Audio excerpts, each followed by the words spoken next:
Well, if you know anyone looking for a job these days, you know it's tough. Between all the job sites, algorithms, and gatekeepers, most job seekers say they feel like they're applying into a black hole.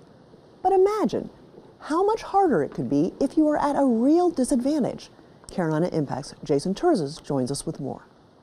In the United States, the average job search tends to last about 5 months or so, which is actually not too bad when you consider a significant portion of openings are never publicly advertised or already filled internally when they are advertised.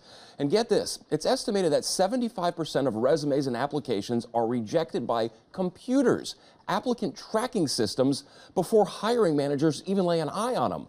If it's that hard for the average person to land a job, imagine how hard it is for someone at a disadvantage.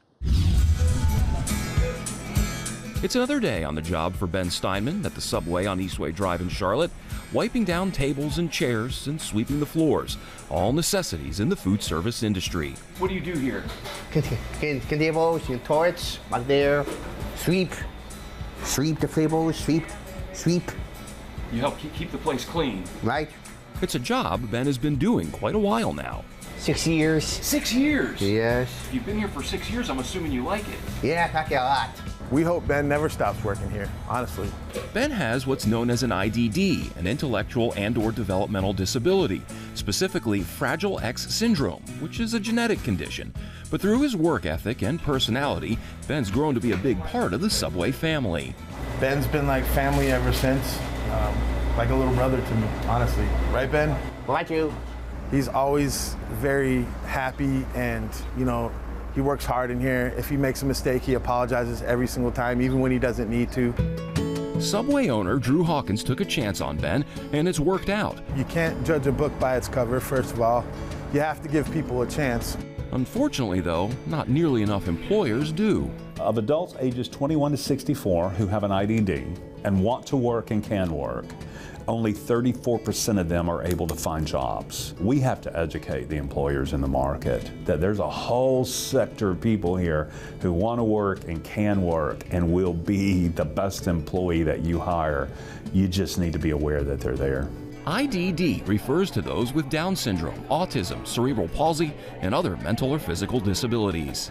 In the state of North Carolina, it is estimated that almost 200,000 individuals are diagnosed with IDD, and of those 200,000, only about 17 to 18,000 receive the services that they deserve and need. And that's where Lifespan Services comes in. We help children and adults with intellectual and developmental disabilities live, work, and play in their communities. We're helping individuals who have been told their whole life that they're the least and the last. They have been discriminated against because of their differing abilities.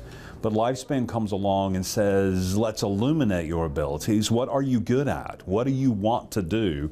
And so our team works with them to figure out what their gifting is, what their expertise is. So it gives them a purpose. It gives them a life. The Lifespan story is one that dates back more than 50 years. Lifespan was birthed out of necessity. Back in 1973, there were 5 kids in the Charlotte school system with differing abilities who were unable to get the education they needed.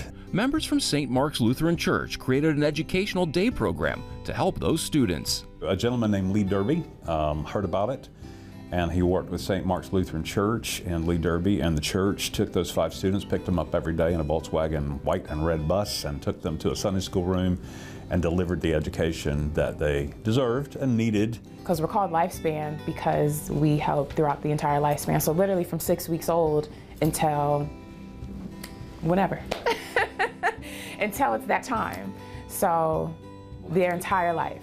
Today, Lifespan serves about 1,500 individuals across 23 North Carolina counties, including 8 creative campuses, 3 inclusive child care facilities, and 9 group homes. We also have residential facilities where individuals live with us and they're cared for 24/7. At the Lifespan Creative Campus, Center City, individuals enjoy various art and horticulture programs. You can learn yourself in Lifespan. I feel excited to be here. When we do that and provide that service, we are also providing respite for their parents or guardians. And so while their individual, their son, their daughter, their niece, or their nephew is with Lifespan, they are able to go out and mom or dad are able to keep their jobs. Lifespan also pairs individuals with life coaches with the ultimate goal of finding and keeping a job. You give Lifespan a chance because they're confident enough to bring their client out here, and you know, I was willing to give him a chance, and he proved me to be, you know, fortunate.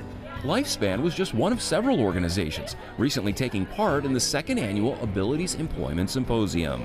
I was here last year. It was probably around 100. We're at 250, 300 folks today, which is amazing, amazing.